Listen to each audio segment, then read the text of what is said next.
Let's talk about the 8-step research process that I developed. So there's two different parts to this. Part one is sector specific. That's steps 1 to 3.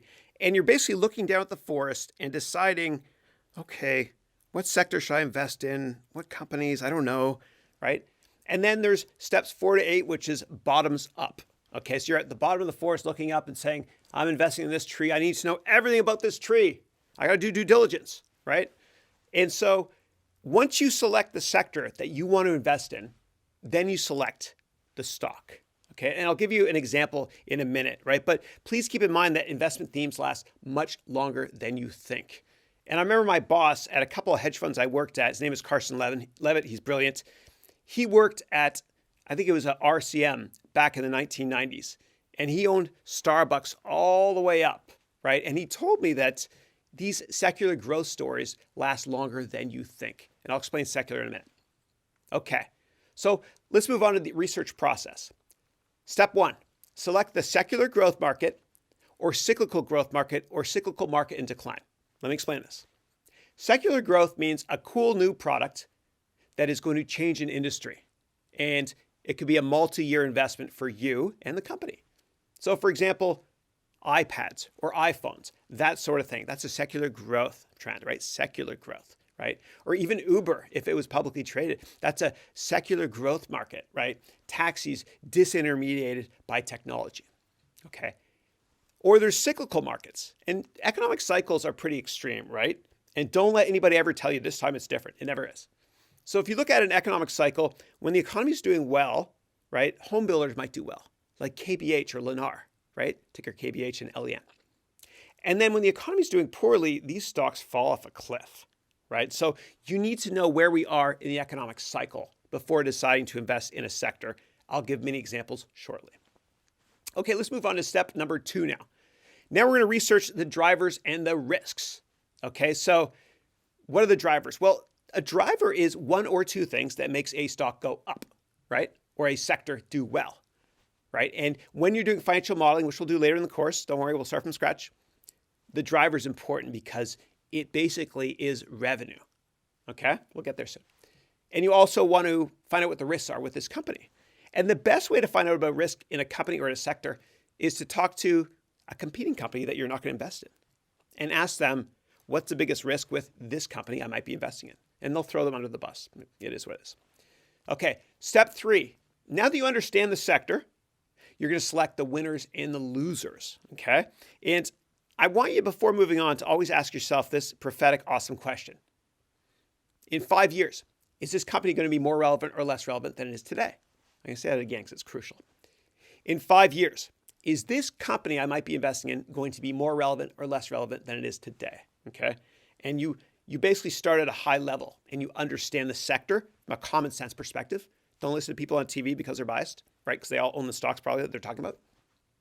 And then once at this level here, step 3, you can select the winners and the losers. So if it's cloud computing that you want to invest in, maybe you'll buy a company called Salesforce and short a company called SAP or Oracle, whatever. Those are just examples, right?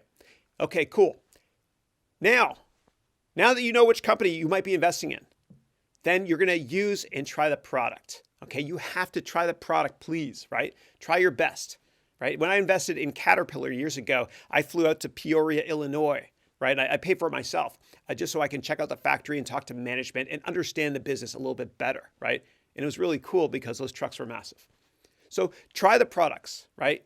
Really understand how the products work and use common sense. Don't rely on other people. Do your own due diligence always. Okay, step 5. Review the 10Q and the 10K and the transcripts. This will make more sense later, but the bottom line here is that every stock market has government-related rules that mandate that all the companies listed on that stock market have to release all their filings, right? All their financial stuff or anything important to everybody at the same time over a certain website. Every country's got it. In the United States, it's called sec.gov. And we'll go there later, okay? But if you read their documents there, and I'll show you exactly how to do it and what to look for, you can find out what the risks are. What's the background of the management team? That sort of thing. Are there any legal issues? We'll get there soon. Step number 6. Now you're going to build and maintain your financial model. So you understand what the driver is now. So that will help you to build revenue, okay? And then the expenses, I will show you how to do that. And so you'll build your model from scratch. And even if you have no experience in finance or accounting, I'm going to teach you from scratch, right? You build your balance sheet, your income statement, your cash flow statement, right? And a lot of this stuff is provided to you by the companies on their websites.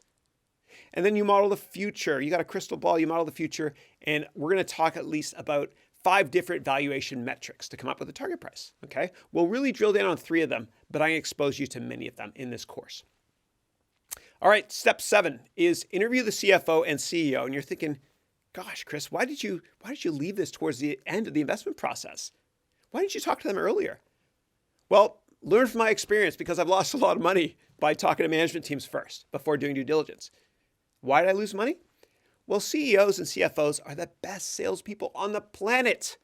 That's how they got to that position, okay? So do your own research first. And one of the last steps should be talking to the management team, okay? They're salespeople, just remember that. And the last step is step number 8, which is establish a fair value position thesis, okay? And that basically means completing that one pager that I showed you before. All right, so here's that one pager. All you have to do is fill out this one pager, right? And sometimes I'll fill out one pagers before an interview, right? Or before a meeting with my portfolio manager years ago. Sometimes I'll fill it out, and halfway through filling it out, I'll say, oh my gosh, this is not a good investment anymore. And I'll junk it, right? And I'll file it away and maybe come back to it later. Who knows? This process lets you isolate and analyze what the risks are, right? And it basically helps you to understand if your original thesis was legitimate or not in an underlying company, okay? So let's look at it. So the first section is management. And what you can do is go to Glassdoor.com and take a look at management reviews, right? And they quantify it too. So for example, Mark Benioff from Salesforce is like 97% by thousands of employees that work for him. And after Glassdoor, you can go to LinkedIn and just look for people that might also know this management team that you know and just call them. I can teach you how to get access to management. Anybody in the world. I mean, anybody. Here's how. Nobody on Wall Street and no big investment firms go to shareholder meetings. I don't know why.